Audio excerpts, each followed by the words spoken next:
So one of the challenges that I've overcome, being a woman in tech, is learning to advocate for myself, especially in a world where I'm not very represented as an individual contributor, and even less so in leadership.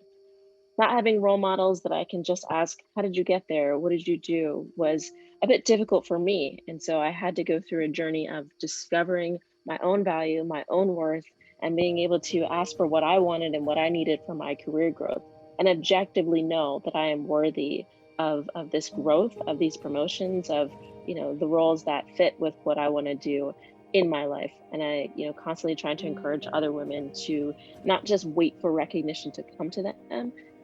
It might seem like, oh, you're not being humble, but really you have to be a champion and advocate for yourself, and get people to believe in you, not just through the results that you deliver, but how you communicate the impact of that success across your company. I had taken two nano degree programs with Udacity. I've taken the Android nano degree as well as the AI product manager nano degree. Both of the nano degrees that I took gave me exposure to the content that the engineers that I work with day to day go through and struggle with.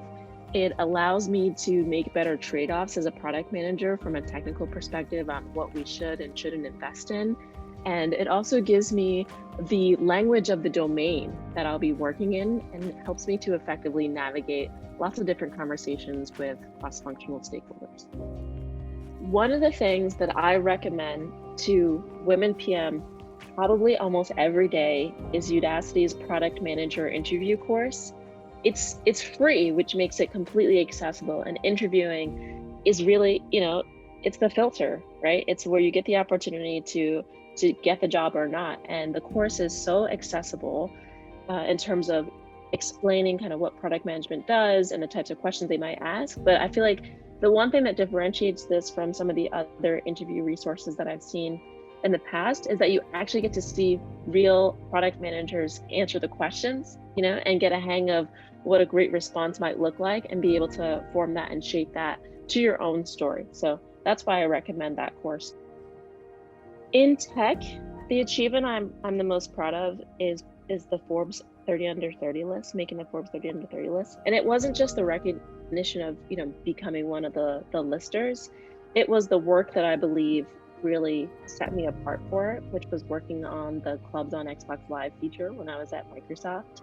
It was a great feature for the company itself from a business perspective, but for me, I felt like it was a huge opportunity to create safe spaces for women, minorities, people with accents who play online, as well as children, creating these safe spaces where they could be gamers, where they could set the own rules for the environment that they wanted to play in online.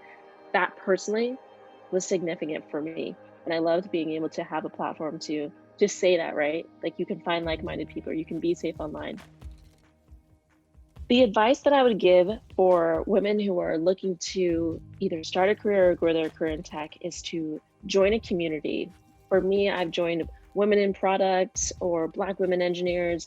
These communities of women are super supportive in terms of encouragement, but also in professional skills, book recommendations, TED Talk recommendations. It's just great to be in community with other people who want to grow and develop, and can also relate to the challenges that you face, not as a victim, but with strategies to overcome and, break these glass ceilings. It's happening every single day. It's so much easier when you're not alone. You might be one of quite a few women at your company, but across the globe, we are here and our numbers are growing, and it's happening because we're all working together.